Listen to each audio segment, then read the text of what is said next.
good morning, good afternoon, good evening, wherever you are watching us from.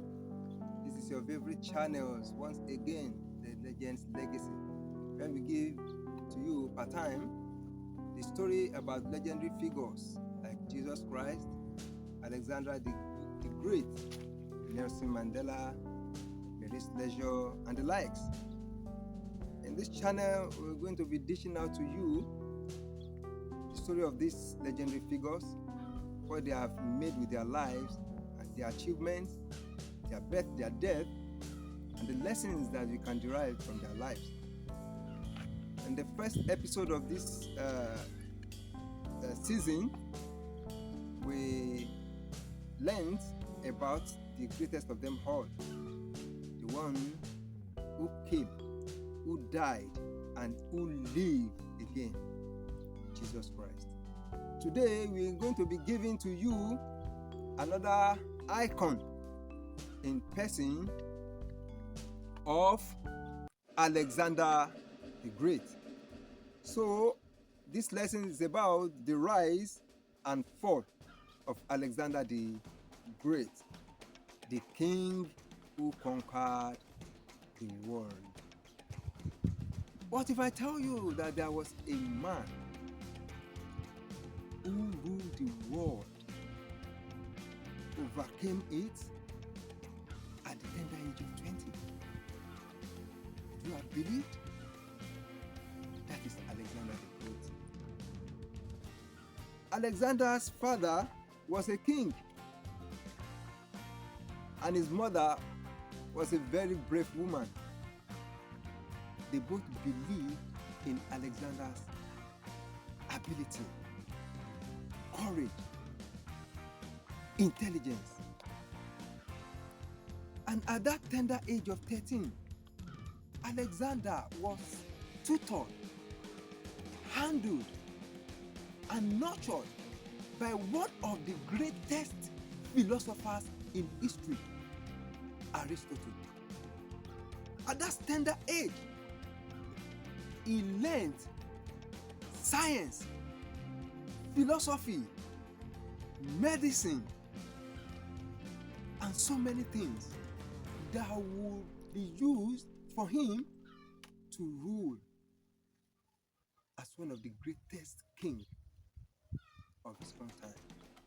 Alexander led his army across Asia, defeating powerful kings and massive armies, and that at the age of 20, when he became a king after the assassination of his father.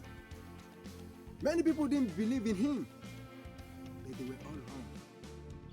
Because right from that time, at that tender age, he began to rule the world, uniting nations together in order to achieve his ambition. He conquered Egypt, and right there he was named God. God with small g. His empire stretched from Greece to Egypt, then to India, but his ambition never stopped. Even when his soldiers were growing tired, he wanted more. Alexander was brilliant, but he was not perfect. He was not perfect. Because at the time, he began to be intoxicated by power. He began to be suspicious of his greatest allies, and he had to execute some of them due to the fear of being betrayed. And despite all the achievements, he was so consumed with ambition of conquering the then world, the ambition of achieving the greatest king that ever ruled. He failed to plan about his own successor. Because because at tender age of 32 and thereabouts, Alexander fell ill, and within days, that great man is gone. So, let's examine some of the lessons that we can derive or learn from this great man, great king, and a brave man who lived. His life offers profound, always dual-edged lessons on ambition, leadership, strategy, human limits, and legacy. So, here are some of the enduring lessons that we can learn from his life, achievement, and even his shortcomings. Number one lesson: Alexander is teaching us how to cultivate a bold, compelling vision and unlimited ambition. Because at a tender age of 20 years, don't forget, 20 good years of age, he was tutored by Aristotle. But he determined to surpass heroes like Achilles and conquer the Persian Empire. And he achieved that because he had clarity of purpose to drive his ambition, and he achieved extraordinary results. In any field, your ambition, you must have a long-term goal that can inspire your action and which will drive you beyond obstacles. However, unchecked ambitions that is not controlled, can lead to danger.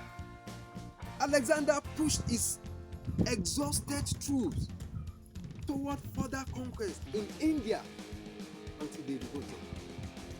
So you should learn how to control your ambition, learn how to stop, learn how to rest, and you learn how to move forward. Another lesson that you can learn from the life of this great man is that we must lead by example and share attitudes. Alexander he didn't just tell his army to move forward. He's not the captain that stayed behind and charged his army to move forward. No, he led by example. He always fought at the forefront. And on multiple occasions, he suffered several wounds, severe ones, including a punctured lung and arrows to his shoulder and even thigh. But a leader, he endured the same test, the same hunger and matches as his soldier, as his army. That's true leadership. So, as a leader, try to build loyalty through empathy and your action, because action speaks louder than voice. It is not what you say, but what you do, what they watch you doing. That is good leadership. Another lesson is that we must build strong teams, alliances, and shared identity. This great man surrounded himself with capable generals, many of whom later become kings in their own right. He delegated authority effectively, and he promoted merit promoted people based on what they have achieved. He encouraged people when they needed to be encouraged. He conducted mass weddings between Macedonians and Persians, and he gained respect of local leaders, and he maintained stability of customs and religion. This is telling us that no one achieved greatness alone. You need people of same vision, intellectuals, people of same ambition. You need them around you, because a tree doesn't make a forest. Invest in talent. You see young ones with good ambition and talent, invest in them. These are the people that you can call on in your time of need, that can help you to achieve your own ambition. Learn how to embrace courage, resilience, and reframing challenges. When this man was faced with seemingly impossible odds of fortified cities, like when he was faced with Tyre, a walled city, he reframed the problem. That is, you learn how to go back to the drawing board. Even though you might have had your own plan, you might have made your plan, but when you go to the bottleneck, you can go back to the drawing board and re-strategize and start all over. All these were the keys to the success that Alexander had, because courage alone, in the absence of fear, is not enough. But you must act despite fear. Hardship must be built on character. You must see obstacles from new angles. You see problems from new angles. This helps when you go back and re-strategize. Another lesson, you must understand human nature and the power of motivation. As a leader, a good leader, you must study your followers. You must know when they are tired and need to be encouraged. You should know when they need your motivation. You don't just push them to the wall. You don't just ask them to charge forward. Learn how to motivate them. These are the things, these are the keys to the achievement of this great man, Alexander the Great. No wonder he's called Alexander the Great. This man excelled at reading people, using psychology in battle and politics. He knew when to reward.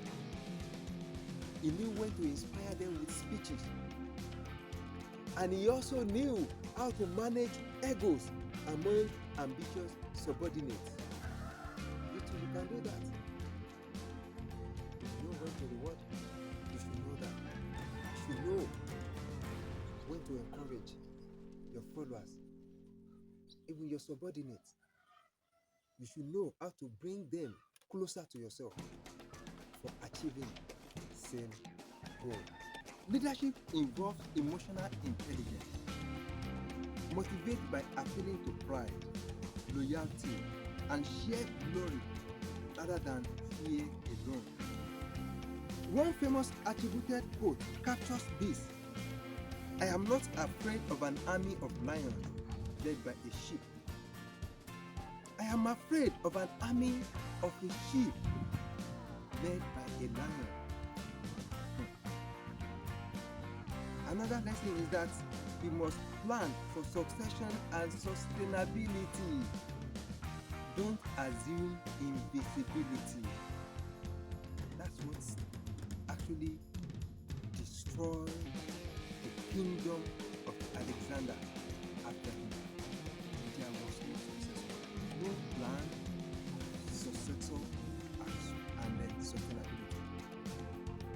this is his greatest cautionary tale. He failed to name a clear heir, eliminated potential rivals. Yes, he did that. And focused more on conquest rather than long-term governance. He was only concerned about the present life and situation. He never considered his future or the kingdom. He never thought about who would reign after him. He never planned for the sustainability of that kingdom, how the kingdom will continue even after him. Whatever achievement we have had, whatever the institution we have formed, whatever an empire, a company, even a home that we have built or that we are building, there must be sustainability plan. There must be continuity, going concern. Plan must be in place.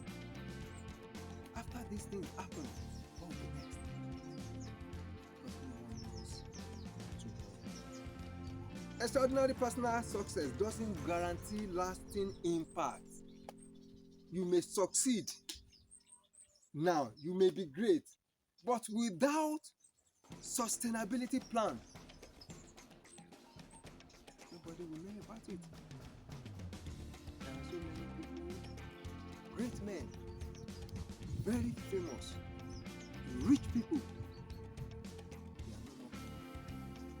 They have gone to extinction because of lack of sustainability. Lastly, we must recognize the limits of power and the fleeting nature of glory. Limits of power and the fleeting nature of glory. On his deathbed, Alexander reportedly wished for his hands to be left outside his coffin to show the world that even the conqueror of empires had nothing in his hand when he died. No matter your achievement here on earth, if you have all this world for yourself, you are leaving this world with nothing. That was the end of this great man who conquered the world at a tender young age of 32 years old. Alexander the Great. It's a great lesson for us. You may achieve a lot. You may be known everywhere.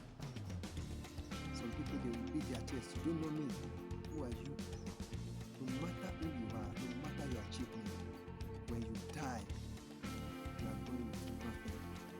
Because of that, you must tread gently. Do things. Think as someone who has a purpose after this lifetime. Some people used to say death is the end of all things. No, death is not the end of all things. Because death itself will still have to be punished. So if death will be punished, everyone who dies in this world without Christ will end it up in eternal doom. So, my people, this is how far we can go for this episode about this great man, Alexander the Great, as the name inspired.